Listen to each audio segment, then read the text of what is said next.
Shopping na naman si tatay. Panigurado magkakapera na naman ako nito.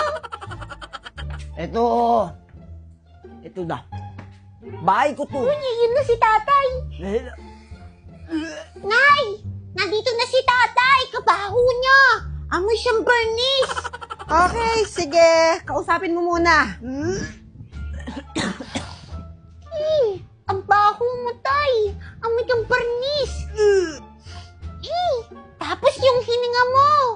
Ano bang pulutan niya doon? Diaper? Ako, bebe. Wag mo akong pinaglololo ko. Masama tama ako ngayon. Masama talaga tama mo, tay. Kasi nakita kita kanina, hawak mo yung kamay ni Aling Pasing. Saan? Ano na naman yung pinagsasasabi mo? Alam mo, tay, nababayaran naman yung pananahimik ko. Ito. 20. Lasing nga talaga si tatay. 52, hindi naman to 20 eh. Ay, sabi mo. Hindi ko naman sasabihin kay nanay.